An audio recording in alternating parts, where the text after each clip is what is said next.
Com certeza. Agora, Cristiano, quais os sinais que a gente tem que ficar atento, né? Por mais que o profissional seja um profissional de fato, né? E seja competente.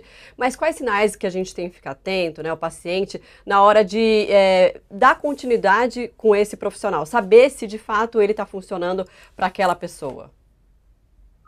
Olha, eu acredito que todo o processo de psicoterapia como um todo, ele não é um processo muito fácil de ser avaliado. O que eu quero dizer com isso?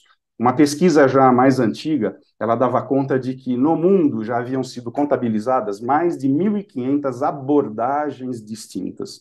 Então, isso faz com que, muitas vezes, sob o ponto de vista do paciente, essa seja uma seara um pouco complicada, porque você vai ter profissionais de distintas orientações, muitas vezes aí prometendo, né, trabalhar com a saúde mental, e aquilo que ele entende por saúde mental necessariamente talvez não seja aquilo que você entenda. Então, a primeira coisa que eu procuraria é fazer com que esse trabalho ele seja ao máximo possível estruturado. O que isso quer dizer? Obviamente que no começo de toda relação, toda psicoterapia vai envolver aí uma anamnese, uma troca mínima de conhecimento.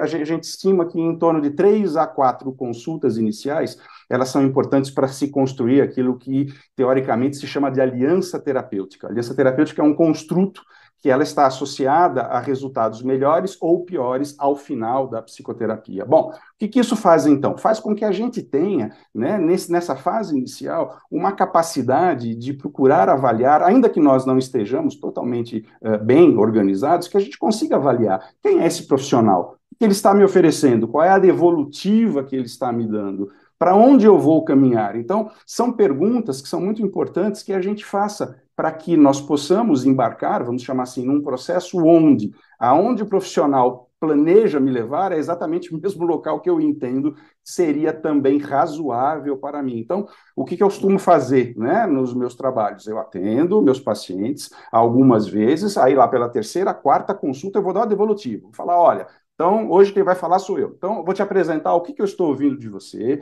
o que eu achei, quais são as minhas impressões e o que eu entendo que seriam possíveis caminhos. E eu quero que você discuta comigo se faz sentido ou não para você. E a partir desse momento a gente cria, então, objetivos comuns. Senão a gente corre o risco de ter na psicoterapia muito aquilo que muita gente vivia nas velhas aulinhas de inglês, né? Você vai uma vez, vai duas, três, você fala, conversa, chega uma hora você virou amigo do seu professor ou do seu terapeuta e você não sabe direito o que você está fazendo lá.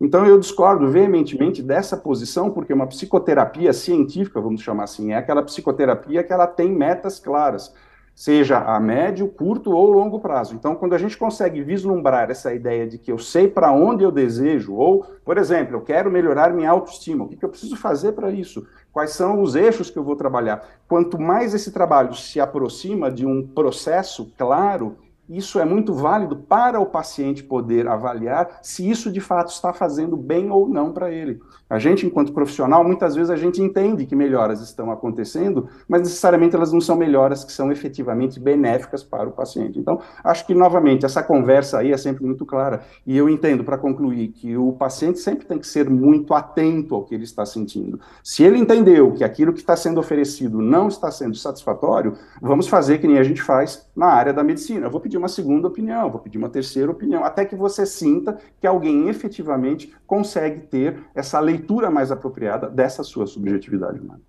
Pois é, né, Cristiano, saber quando que é a hora de mudar essa rota. Interessante isso que você falou, de fazer essa avaliação depois de umas 4 sessões, até se o profissional não faz, talvez o próprio paciente possa pedir isso, né, possa pedir esse retorno para saber o que o psicólogo está pensando, o que o terapeuta está pensando e como que ele pode, quais são as frentes que ele está imaginando ali e que fazem sentido de fato para a pessoa. Bastante importante esse alerta que você faz, legal das pessoas também terem essa dica. Agora, você falou de diferentes linhas terapêuticas, né? As pessoas elas têm que procurar por linhas terapêuticas ou por a capacidade, a formação do profissional ou as duas coisas? Olha, essa é uma pergunta difícil de ser respondida, porque o que nós estamos falando é aquilo que se chama no inglês de soft skills, né? Que são aquelas habilidades interpessoais que são mais sutis.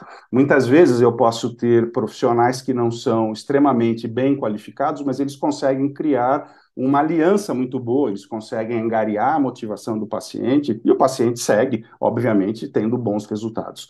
Isso é uma regra geral? Não necessariamente. O que nós sabemos hoje é que quando nós olhamos as variedades aí das classificações psiquiátricas, existe uma publicação inglesa chamada Evidências Clínicas. Evidências Clínicas, ela vai trabalhar, então, ela começa lá com o Manual Estatístico e Diagnóstico, DSM, ela começa por anorexia nervosa. Vamos lá, anorexia nervosa. E ela vai combinar anorexia nervosa com psicoterapia A, com psicoterapia B, anorexia utilizando antidepressivo, utilizando estabilizador, enfim, eles vão fazer lá todas essas combinações e eles conseguem apontar, no final da história, que quase 85% dos transtornos psiquiátricos, eles têm uma resposta positiva com aquilo que a gente vai chamar de terapia cognitivo-comportamental. Seria aí a chamada TCC. A TCC, então, é o padrão ouro quando você fala em a perspectiva de eficácia terapêutica. Então, Cristiano, mas e se eu for para uma psicanálise, quer dizer que eu estou sendo mal acompanhada? Não, de maneira alguma. Né? Obviamente que você terá, dentro dessa personalidade do seu psicoterapeuta, também elementos que são catalisadores desta mudança.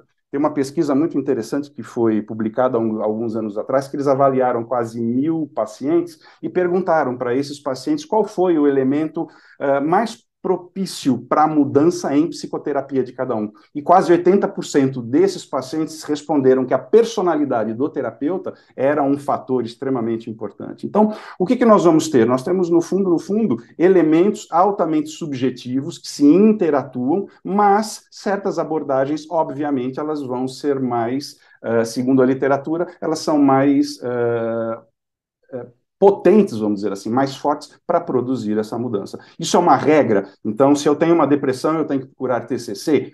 É o que normalmente a ciência recomenda, mas eu posso me valer, por exemplo, de uma psicoterapia interpessoal? Pode. Se o seu terapeuta ele tiver minimamente uma formação, se ele participar de congressos, se ele estudar, com certeza ele vai ser capaz de te entregar aí um bom trabalho.